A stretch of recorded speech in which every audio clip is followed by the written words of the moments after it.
Hey everybody, how's it going? My name is Ryan with the Knicely Group, and this is my lovely wife, Jessica. So fun to be in business with your wife. Just so many great combos. We are here, as promised, to talk about something really, really important in our market. I labeled it as, hey, people are paying more for houses when what they're actually worth. We're going to get into that a little bit, but first, kind of want to just give you a market update. So, a lot of people are thinking, hey, the Tacoma market, Pierce County market is so tough that you have to waive your inspection or do a pre-inspection. Jess, I know that we have been really busy with buyers doing pre-inspections on a limited basis, walking through the steps of what it looks like to waive their inspection. But I think we are finding that there's actually a different part of the offer process that is just as important, if not more important. So let's talk about the additional down payment form and how sometimes that really is the make it or break it in some of these multiple offer situations when there's 5, 10, 15. I mean, literally, we had a listing recently that had 14 offers. So let's talk about that 22AD form. That's what it's called in our circles. But for layman's terms, the additional down payment form in a competitive offer situation. Yeah, so to kind of recap what that form is, it is in the case of a low appraisal, you are agreeing upfront and telling the seller, hey, I am willing to pay X amount over appraised value. And the reason why that's really important right now is because we are seeing a lot of low appraisals simply for the fact that the comps, so past sales over the last 6 months, are not keeping up with how quickly our market is appreciating. So the 22AD ensures the seller that you are willing to come to the table with some additional cash if the appraisal comes in low. It's taking some risk out of it for the seller. And many times we are writing up 22ADs in a contract or an offer, and I would say it's a 50-50 shot on whether or not we actually have to use the 22AD, and maybe you can talk a little bit more about that. Yeah, I mean, I'm finding, honestly, in our deals, I mean, we actually don't have that many situations where the appraisal does come in low. Right. I mean, we really don't. I mean, I know you just had one for a really close friend, Lindsay, where, it was a super competitive situation and you guys did a pre-inspect, right? We did. But the censure, right, was that 22AD form where you promised to put, I don't remember the specifics of that deal, but 10 grand more down if something goes awry with the appraisal, and you didn't even have to use it. The appraisal came in high enough to not have to use the additional down. Right. So I just want to back it up just a little bit and use some numbers, right, of why the 22AD form really can be the make it or break it and why it's so important. So, for example, let's say we put a house on the market for $450,000. Okay. $450,000 is our purchase price. What you see on Redfin, Zillow, thenightslygroup.com, $450,000, and you end up getting 10 offers. We end up getting 10 offers, and the winning offer, the purchase price, what buyer and seller agree to sell the property for, is $500,000. Right? So it's a finance deal, meaning it's not a buyer bringing $500,000 cash, but they're relying on a mortgage broker or a lender to give them a loan, right, of X amount of dollars, but we'll just say for ease, $500,000. So part of that process, part of getting a loan, is an appraiser is going to come to the house and say, okay, this is what I'm seeing the house is worth. And it comes in at $475. So from a seller's perspective, what's the issue when you've agreed to sell a house to a buyer at 500, but the appraisal comes in and we'll say it's at 475? What's the issue from the seller's perspective? Yeah, so now why is there a problem? Now there's a $25,000 discrepancy between what the buyer has agreed to pay and what the lender is saying, here's what we're going to finance you for. So if a 22 AD was already written into that contract, then whatever amount was on that 22 AD automatically comes into play. So for the seller, it takes the risk out of, what happens if we get a low appraisal? Right. So there's a 25K difference between agreed upon purchase price between buyer and seller, and what now the buyer, the lender thinks that the property is worth, right? And they're not going to give you more money on the property than what a neutral third party says that it's worth. It just doesn't make any sense. So in this example, you can see why this form called the 22 AD, or the additional down payment form, is so important, because when you're writing up those offers, what's the what do you typically, we'll flip you to the buy side. Sure. What are you typically counseling people to write in to that blank? There's a blank on the form. What are you typically advising them to do with the 22 AD form in those super competitive situations where hey, I'm not the only one who's either done a pre-inspect or waived the appraisal?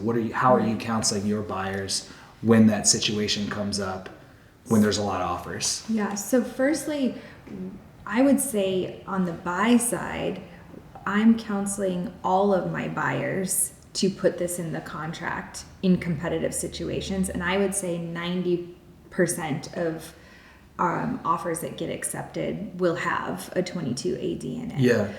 So it is a really, really important form and really powerful form. So I'm advising them, we're taking a look at what they're already putting down for a down payment. We're taking a look at what their closing costs will be, and then we'll see where their comfort level is for additional cash on hand. Yeah. So sometimes at a price point, a $5,000 22 AD can be really powerful, and sometimes it needs to be a $50,000 22 AD, and it just— Can you say that one more time? How much? 50. 50,000. Yeah. And I mean, we've seen them as high as 100,000. Yeah.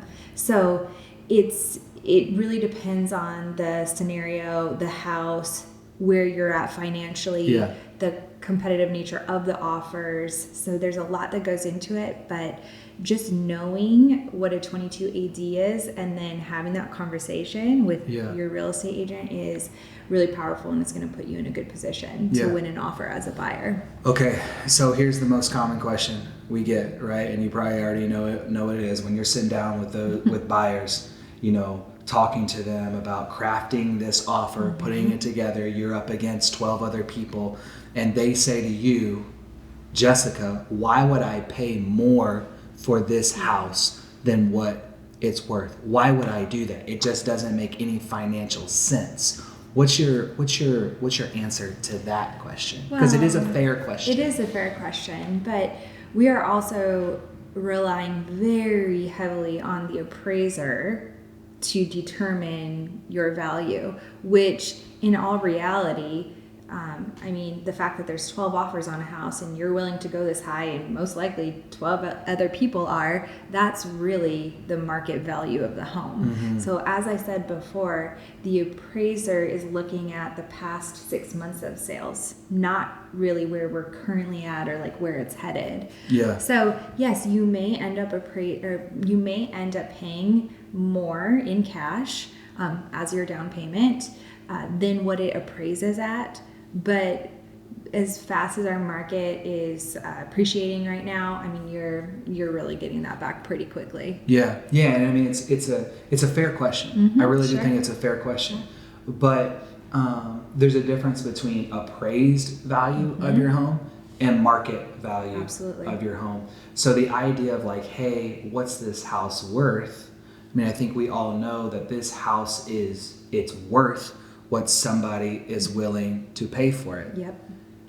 And furthermore, if an appraiser says it's worth $475, but you've got 6 buyers there saying, hey, I'm willing to pay $500,000, Yeah. then the question will be, well, what's the house really worth? And if you're having to bring, in this case, 25 grand, and that's just an example.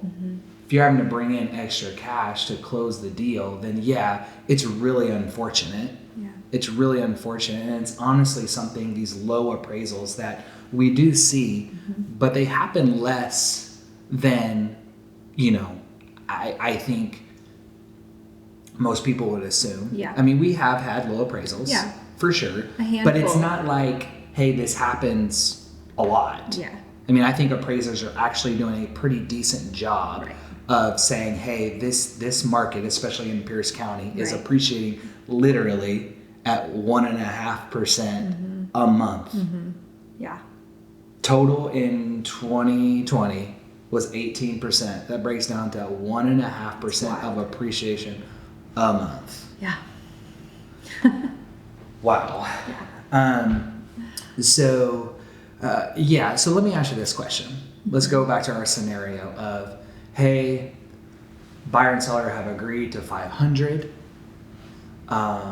The buyer wrote in a $25,000 AD, and let's say the appraisal comes in at 490, not 475. Right. What happens in the situation of purchase price 500, appraised value is 490, and you have written into your offer that you're willing to bring $25,000 of extra money in the case of a down payment? What happens in that situation? So in that situation, we have a $10,000 discrepancy. Yeah. So you're only on the hook for your purchase price, your agreed upon purchase price. So the 500,000. So in that case, you would have to bring 10,000 into close, but not 25. Okay. What happens if it comes in at 500,000? Yeah. Then you bring 0 extra. 0 extra. And honestly, and we'll wrap up here. A lot of the times, the winner of these deals are the people who put in the largest 22 AD amount. But we have seen it time and time and time again where the make or break is that 22 AD additional down payment form, but it never actually comes into play. Yeah, it's very true. It's Very true. weird.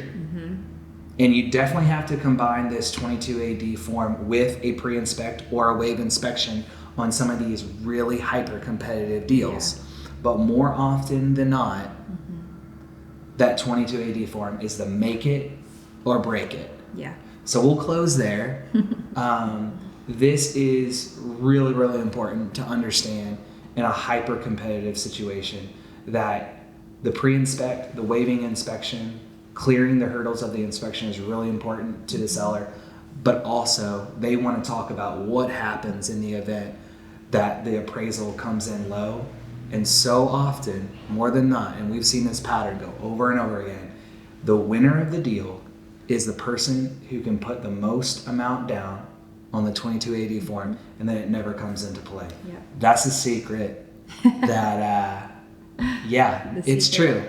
And if you're a client of ours, because we do have clients that we've had this conversation with, and they do have to bring money to the table.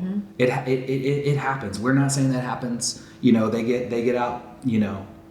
They get out of this for free, but more often than not, they don't have to bring any extra down payment to the table. So, final thoughts for you on this?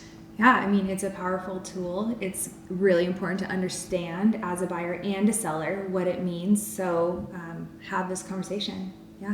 Yeah. And again, we don't care, if you're not using the Knicely group. Yeah. We do get fired up when you're not working with someone good. So make sure you're working with someone good. Let us know if you have any questions. You can call us, text us. You can find us on Instagram, email us, whatever. We'd love to talk more about this and how you can win in a hyper competitive environment as a buyer, but then how also you can protect yourself as a seller in a market where it's appreciating 1.5% a month, and that fear of having a low appraisal is well founded. So we'll talk to you soon. Have a great day, and we'll talk to you later.